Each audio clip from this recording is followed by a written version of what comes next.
और खबरों की शुरुआत बेहद अहम खबर के साथ। छत्तीसगढ़ में नक्सली हमले के बाद लापता हुए सीआरपीएफ जवान राकेश्वर सिंह मन्हास के घर वालों का हाल बेहाल है। सिंह के घर वालों ने मरकजी हुकूमत से अपील की है कि उनकी वापसी के लिए मुनासिब इक़दाम किए जाएं। उन्होंने नक्सलियों से भी अपील की कि राकेश्वर सिंह मन्हास को सही सलामत छोड़ दिया जाए। राकेश्वर के घर वालों ने शिकायत की कि हुकूमत की तरफ से उन्हें कोई जानकारी नहीं दी जा रही है। इस हवाले से जो भी इत्तलात उन्हें मिल रही हैं वो मीडिया के तवज्जुह से ही पहुंच रही हैं। इसी दौरान नक्सलियों ने राकेश्वर सिंह की एक तस्वीर जारी की है।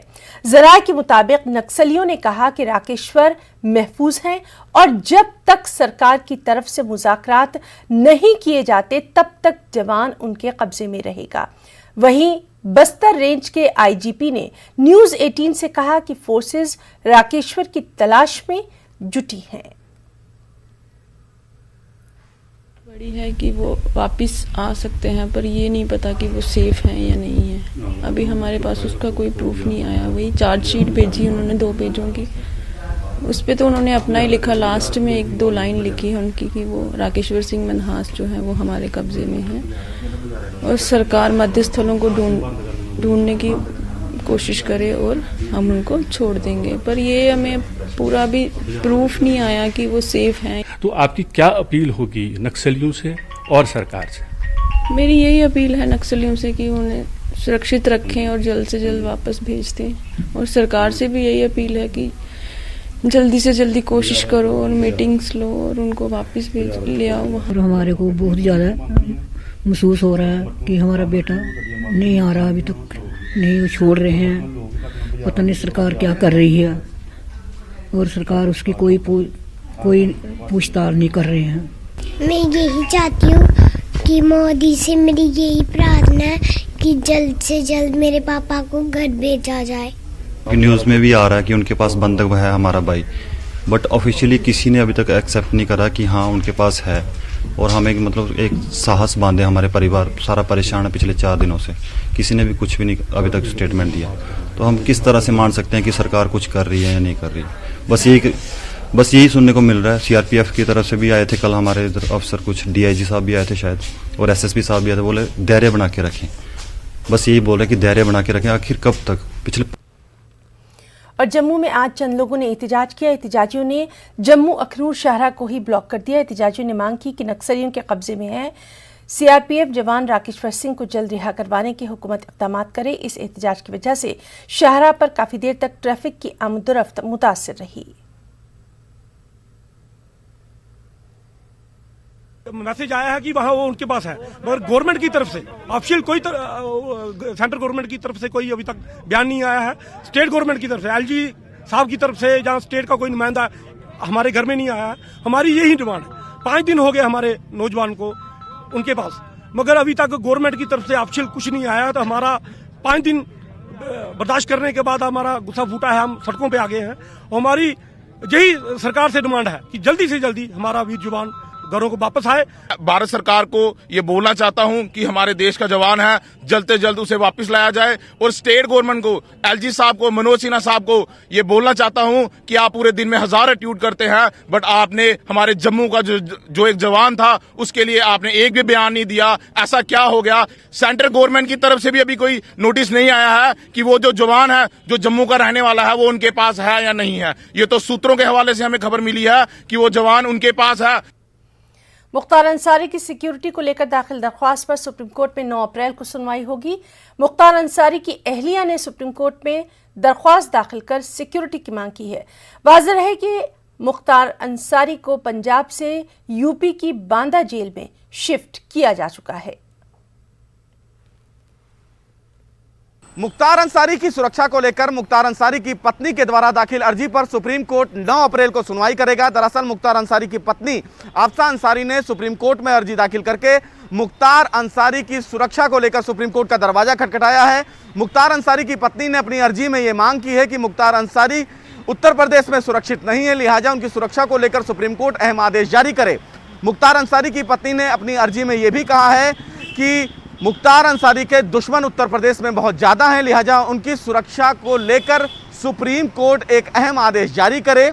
मुख्तार अंसारी की पत्नी ने यह भी कहा है कि जब भी मुख्तार अंसारी को जज के यहाँ पेशी के लिए लेकर जाया जाए उस दौरान भी कड़ी सुरक्षा रखी जाए। बहरहाल आपको बता दें कि उत्तर प्रदेश पुलिस के द्वारा मुख्तार अंसारी को पंजाब के रोपड़ जिले से उत्तर प्रदेश के बांदा जिले में आज सुबह 4 बजे तक ले आया गया है और उत्तर प्रदेश की भारी सुरक्षा में उनको लाया गया है। लेकिन अब इस अर्जी पर सुप्रीम कोर्ट 9 अप्रैल को सुनवाई करेगा। देखना बेहद अहम होगा कि मुख्तार अंसारी की पत्नी की इस अर्जी पर सुप्रीम कोर्ट क्या कुछ अहम आदेश जारी करता है। कैमरामैन हरीश के साथ Sushil Pandey, news 18 Delhi. Mumbai police commissioner Hemant Nagrale ने सचिन वाजे की बहाली और मुंबई के CIU क्राइम ब्रांच में उनके 9 माह की पोस्टिंग के बारे में महाराष्ट्र महकमा दाखिला को एक रिपोर्ट पेश की है। मुंबई पुलिस की पेश करदा रिपोर्ट में कहा गया कि सचिन वाजे को उस वक्त के पुलिस कमिश्नर परमबीर सिंह की ज़बानी हिदायत के बाद क्राइम इंटेलिजेंस यूनिट में तैनात किया गया था। वाजे कई दूसरे अफसरान को नजरअंदाज करते हुए बराह रास्त सिंह को इत्तला दे रहे थे।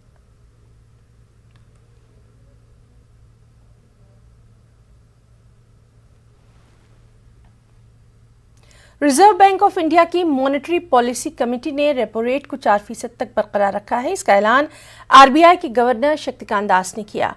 RBI के गवर्नर ने ऐलान किया कि फैसला मुत्तफिका तौर पर लिया गया है। उन्होंने मजीद कहा कि रिवर्स रेपो रेट भी 3.35% रहेगा, इसमें भी कोई तब्दीली नहीं की गई है। गुज़िश्ता हफ्ते हुकूमत ने RBI से कहा था कि वो मार्च 2026 को खत्म होने वाली मजीद 5 साला मुद्दत के लिए दोनों तरफ 2% के मार्जिन के साथ खुर्दा इफराती ज़र को 4% पर बरकरार रखे।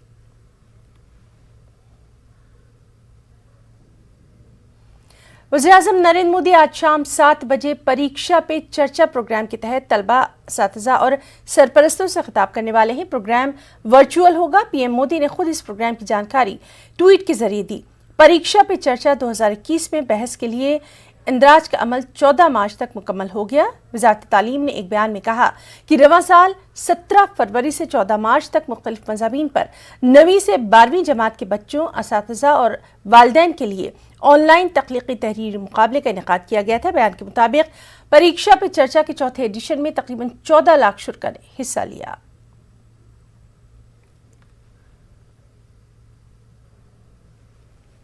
वक्त ब्रेक का। कोरोना एक आलमी वबा है जिसने करोड़ों घर तबाह करके रख दिए। लाखों इंसानी जानों का नुकसान हुआ और हो रहा है। कोरोना वबा की वजह से लॉकडाउन के दौरान सैकड़ों की तादाद में लोग दरबदर हो गए। 1 साल के दौरान कोरोना की रफ्तार में थोड़ी कमी ज़रूर देखी जा रही थी, लेकिन कोरोना की दूसरी लहर ने एक बार फिर से खौफ और दहशत का माहौल कायम कर रखा है। कोरोना के केसेस में लगातार इजाफा देखा जा रहा है। मुल्क भर में कोरोना ने अब तक के तमाम रिकॉर्ड्स तोड़ दिए हैं। पिछले 24 घंटों में 1,15,736 नए मामले देखे गए, जबकि 630 मरीजों की मौत हुई। 59,856 मरीज कोरोना को मात देकर अपने अहले खाना के साथ हैं। मजमूई तौर पर पूरे मुल्क में 1,28,00,000 से ज्यादा मामले सामने आ चुके हैं, जबकि 1,17,92,135 अफराद ने कोरोना की जंग में फतेह पाई है। 1,66,000 से ज्यादा अफराद कोरोना के शिकार हो चुके हैं। फिलहाल मुल्क में 8,43,000 एक्टिव कोरोना के मामले हैं। 8,70,77,000 से ज्यादा अफराद को कोरोना का टीका लगाया जा चुका है।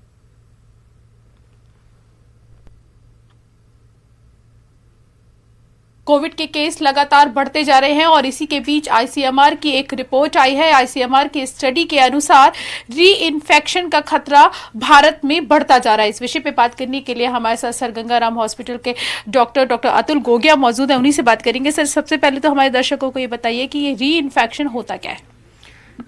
देखिए, हम सब लोगों को मालूम है कि कोरोना इन्फेक्शन है और जो कोरोना इन्फेक्शन डायग्नोज होता है RT-PCR कन्फर्मेटरी टेस्ट से ही डायग्नोज होता है। तो एज़ पर इंटरनेशनल और ICMR डेफिनेशन, अगर आपको एक बार कोरोना हो गया है तो आपका जो टेस्ट है वो काफ़ी दिन तक पॉजिटिव रह सकता है। तो इसलिए अगर आपको कोरोना एक बार हुआ, आप सिम्टम फ्री हो गए और आपका कोरोना टेस्ट नेगेटिव हो जाता है, जो RT-PCR नेगेटिव हो जाता है, और उसके 102 दिन के अंदर तक के बाद में अगर आपको दोबारा से सिम्टम्स आते हैं और आपका टेस्ट दोबारा से पॉजिटिव आता है RT-PCR टेस्ट, तो आपको री इन्फेक्शन के लिए लेबल किया जा सकता है। सर, आईसीएमआर की स्टडी जो कह रही है कि री इन्फेक्शन का खतरा भारत में लगातार बढ़ता जा रहा है, या भारत में होता है, री इन्फेक्शन के जो केसेस हैं वो लगातार आ रहे हैं, उसको लेकर आप क्या कहेंगे? क्या आप इस स्टडी से सहमत हैं? देखिए, री इन्फेक्शन के केसेस ज़रूर होते हैं, क्योंकि हम जैसे देख रहे हैं कि पूरे दुनिया भर में म्यूटेशंस हो रहे हैं, म्यूटेंट्स हैं, डिफरेंट टाइप के वायरसेस आ रहे हैं, वायरस अवेलेबल है, तो री इन्फेक्शन का खतरा हमेशा से रहता है। मगर अभी तक जो हमने देखा है कि री इन्फेक्शन के केसेस बहुत ही कम हैं, तो जिनको एक बार हो गया उनको दोबारा होने के चांसेस बहुत कम है। बट ऐसा नहीं है कि नहीं हो सकता, तो उन सबको अभी भी सुचेत रहना है, अलर्ट रहना है कि ये इन्फेक्शन, ये प्रॉब्लम हो सकती है, ऑल्दो नंबर्स काफ़ी कम हैं। अगर हम परसेंटेज की बात करें सर, कि री इन्फेक्शन के जो केसेस जो भारत में आ रहे हैं, उसको लेकर आप क्या कहेंगे और किस तरीके से इससे बचा जा सकता है? हालांकि हम शुरू से सुनते आए हैं कि बचाव क्या क्या है।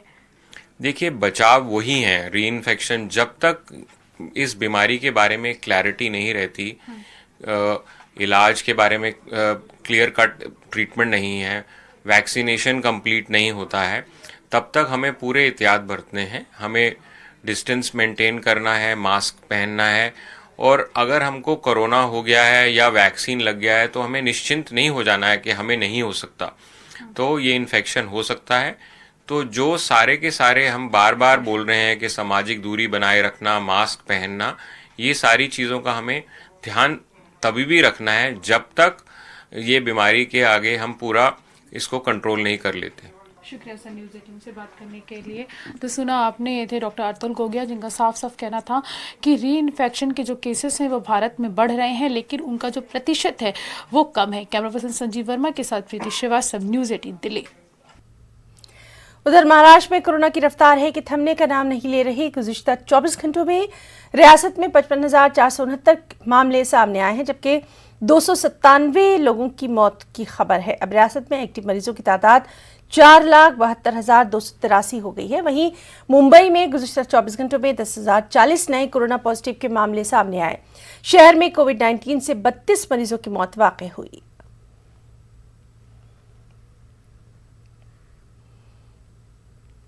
और महाराष्ट्र के वजीर सेहत ने एक बयान जारी किया, जिसमें उन्होंने रियासत के मुख्तलिफ वैक्सीनेशन मराकज़ में वैक्सीन की कमी की बात कही है।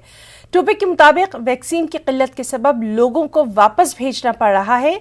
उन्होंने मजीद कहा कि महाराष्ट्र हुकूमत ने मरकज से मुतालबा किया कि 20 से 40 साल की उम्र के लोगों को तरजीही बुनियाद पर कोरोना से बचाव के लिए टीका लगाया जाना चाहिए। टोपिक के मुताबिक हुकूमत को शुबा है कि एक नया स्ट्रेन है जो बहुत ही कम अरसे में लोगों को मुतासिर कर रहा है। इसकी तस्दीक के लिए samples national centre for disease control को भिजवा दिए गए हैं। अनेक आमच्या सध्याच्या असलेल्या वॅक्सिनेशन सेंटर्सला लस नाही म्हणून बंद ठेवावं लागतंय। लोक तिथे येत आहेत आणि आमच्या हेल्थ वर्कर्सला आणि हेल्थ कर्मचाऱ्यांना सांगावं लागतं की बाबा लस आली नाही, तू घरी जा, असं सांगण्याची पाळी अनेक राज्याच्या केंद्रांवर येते। या सर्व गोष्टीला लसीचा सप्लाय मी पहिल्या दिवशीपासून म्हणत होतो की लस सप्लाय आम्हाला लवकर करा आणि आमच्या गतीनं करा, जेणेकरून आम्हाला अधिक चांगल्या पद्धतीनं काम करता येईल। होम आयसोलेशन मध्ये आहे, होम आयसोलेशन मध्ये अचानकच त्याची सास फुलतो किंवा दम लागतो आणि तो अत्यंत बॅड कंडिशन मध्ये हॉस्पिटल मध्ये येतो। आम्हाला एक शंका आहे की काही म्युटेशन आणि काही स्ट्रेन्स बदललेत का, जे आपण म्हणतो की काही साऊथ आफ्रिकेचा स्ट्रेन आहे, ब्राझीलचा स्ट्रेन आहे, यूकेचा स्ट्रेन आहे।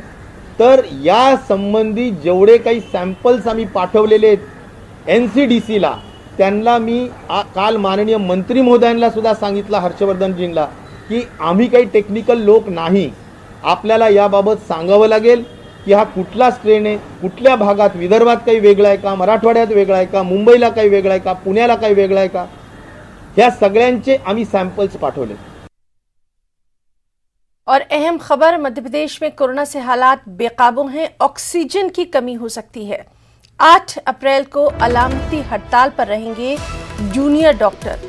आपको बताएं कि आम ऑपरेशंस और ओपीडी बंद रहेगा। 12 अप्रैल को वजीर मेडिकल एजुकेशन के साथ डॉक्टरों की मीटिंग है। अगर बात नहीं बनी तो 13 अप्रैल से इमरजेंसी और कोविड का इलाज बंद कर देने का डॉक्टर्स ने इंतबा दे डाला है। तो मध्य प्रदेश में कोरोना से हालात बेकाबू नजर आ रहे हैं। ऑक्सीजन की कमी हो सकती है। 8 अप्रैल को अलामती हड़ताल पर रहेंगे जूनियर डॉक्टर। सीधे रुख करेंगे हमारे साथी मेहताब आलम का। मेहताब, पहले ही कोरोना ने हालात बिगाड़ कर रख दिए हैं। ऑक्सीजन की कमी की खबर आ रही है, यानी तिब्बी शोबा बुरी तरह से मुतासिर नजर आ रहा है। उस पर अब जूनियर डॉक्टर्स की तरफ से भी इंतबाह दिया जा रहा है हड़ताल का।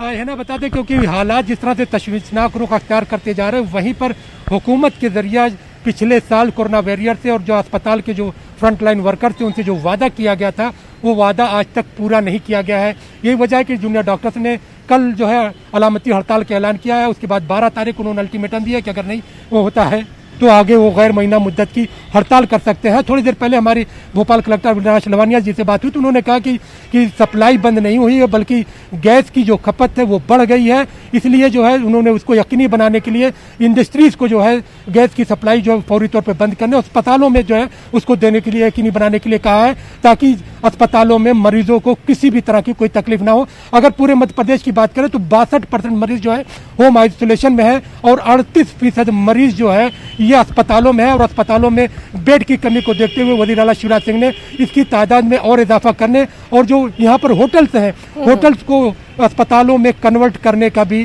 फैसला किया है ना। और मेहताब, अभी कुछ ही दिन पहले हम यही खदशा जाहिर कर रहे थे, आपसे ही हम बात कर रहे थे कि कोरोना के मामले लगातार बढ़ते जा रहे हैं। कोरोना के लिए क्या कुछ तिब्बी शोबे की तरफ से किया जा रहा है? कहीं ऐसा तो नहीं कि अचानक हालात बेकाबू हो जाएं, ऑक्सीजन की कमी हो जाए या फिर बेड्स की कमी देखने में आए? और अब बिल्कुल वही बात सामने नजर आ रही है। पहले से क्यों नहीं तैयारी की गई? देखिए है ना, जो है हुकूमत ने जो है कहीं पर जब मामलात में इसमें कमी आई थी या हम कहें कि हालात में बेहतरी आई थी, उस वक्त संजीदगी का मुजाहरा नहीं किया और अवाम ने भी जो है इसमें जो लापरवाही बरती उसका ही खमियाजा में देख रहे हैं कि चारों तरफ कोरोना के हालात जो है पेचीदा होते जा रहे हैं। मध्य प्रदेश की जो सरहद लगी हुई है छत्तीसगढ़ और महाराष्ट्र से, उसकी सरहदों को अगर सील कर दिया गया है तो वहीं पर तमाम आमद और रफ्त को बंद कर दिया गया। हमारे साथ यहाँ पे कुछ लोग मौजूद हैं, उनसे जानते इस वक्त जो है जहाँ पर ऑक्सीजन को लेकर बातें हो रही है वहीं पर जूनियर डॉक्टर्स ने कल हड़ताल करने का ऐलान किया, क्या कहते हैं?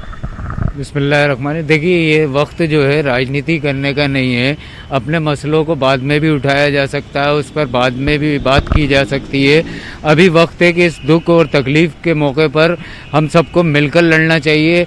डॉक्टरों को जो ऐलान किया है कि वो हड़ताल करने की उसमें है तो उसको फौरी तौर पर रद्द करना चाहिए और आवाम की फ़िक्र के लिए सबको दिन और रात मेहनत करके अपनी अपनी ड्यूटियों पर लग जाना चाहिए ताकि इस वबाई कहर से जो है हम लोग सब निजात पा सकें।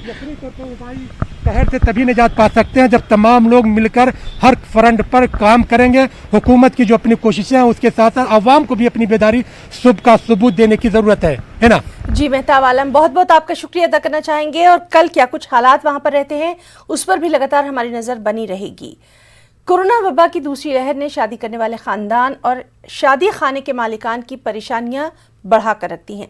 गाजियाबाद में शादी खाने की बुकिंग और शादी की दूसरी तैयारियों में कोरोना और बंदिशों की वजह से काफ़ी दिक्कतों का सामना है। कुछ लोगों ने काफ़ी पहले से ही शादी खाने की बुकिंग कर रखी थी, साथ ही बैंड बाजे से जुड़े अफराद भी बदहाली की शिकार होकर रह गए हैं। बुकिंग कैंसिल हो रही हैं, बैंड बिजनेस पूरी तरह ठप पड़ गया है। शादी के किसी भी प्रोग्राम के लिए इंतजामिया से इजाज़त लाजमी है और इंतजामिया कोरोना वबा के मद्देनजर सारी बंदिशों पर कार्य फरमा है। हो रहा है कि भाई ये काम बंद ना हो जाए, जैसे पीछे हो गया था, मामला खराब हो गया था, अब तलक नहीं बन पाए, बहुत परेशानी का सामना। कस्टमरों के फ़ोन भी आ रहे हैं, कई के फ़ोन भी आए वैसे। मैं क्या भाई जब बजेंगे तो बजेंगे, नहीं बजेंगे तो अब क्या करा जाए। मैं तो पिछले साल से कर रही हूँ, साल भर तो बैठी हूँ कोरोना वजह से। रिश्ते उस्ते के पहले शादी कर दी थी, फिर मना कर दी, अब फिर दोबारा से बैठाई, कोरोना फिर आ गया दोबारा से। नुकसान तो होगा भाई, बहुत नुकसान होगा, सब ढोल भाजान हो। पद्मश्री फातिमा जकरिया को औरंगाबाद में सुपुर्द-ए-लहद कर दिया गया। फातिमा जकरिया की बेटी तस्नीम जकरिया, भांजे हारून आदम और सीनियर सहाफ़ी सरफराज आरजू ने मुंबई से औरंगाबाद पहुंचकर मैडम जकरिया की आखिरी रसूमात में शिरकत की। मौलाना आज़ाद कॉलेज के मस्जिद के इमाम अब्दुल खालिक ने फातिमा जकरिया की नमाज जनाजा अदा की और इस मौके पर सोशल डिस्टेंसिंग का खास ख्याल रखा गया। मैडम जकरिया की तदफीन जकरिया कैंपस में डॉक्टर रफीक जकरिया के मज़ार के करीब ही अमल में आई। इस मौके पर MP इम्तियाज़ जलील, डॉक्टर इत्तिकाज़ अफजल, मुंबई से पहुंचे सीनियर सहाफ़ी सरफराज आरजू और दीगर अमायदीन शहर बड़ी तादाद में मौजूद थे। कोरोना गाइडलाइन की वजह से तदफीन बेहद सादगी से अंजाम दी गई। आम तौर पर पद्मश्री अवार्ड याफ्तगान को गार्ड ऑफ ऑनर पेश किया जाता है, लेकिन कोरोना प्रोटोकॉल की वजह से गार्ड ऑफ ऑनर नहीं पेश किया जा सका। औरंगाबाद की आवाम जो पिछले 40-50 साल से, बल्कि मुझे याद है कि 1961-62 में डॉक्टर साहब और खाला जान यहाँ तशरीफ़ लाए और इस शहर के लोगों की मोहब्बत ने उनको इस तरह लपेट लिया कि आहिस्ता आहिस्ता वो बम्बई भूल गए। बम्बई को छोड़ के उन्होंने पूरी तरह से औरंगाबाद को अपना लिया।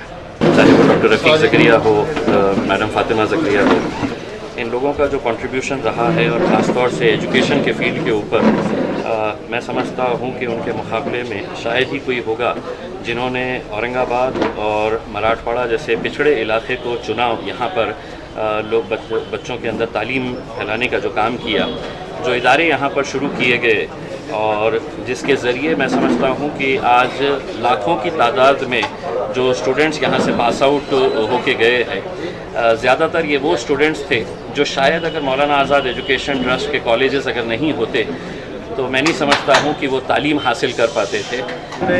देखा ये जाता है कि जितने भी सोशल स्टडीज़ के तालिब इल्म हैं, जिनमें मैं अपने आप को भी शुमार करता हूँ, हम लोग ये चीज़ हमेशा से महसूस करते हैं कि मिल्लत में इदारा साजी की जो ज़रूरत है वो सबसे ज़्यादा मुक़द्दम है। और अगर देखो कैसी मन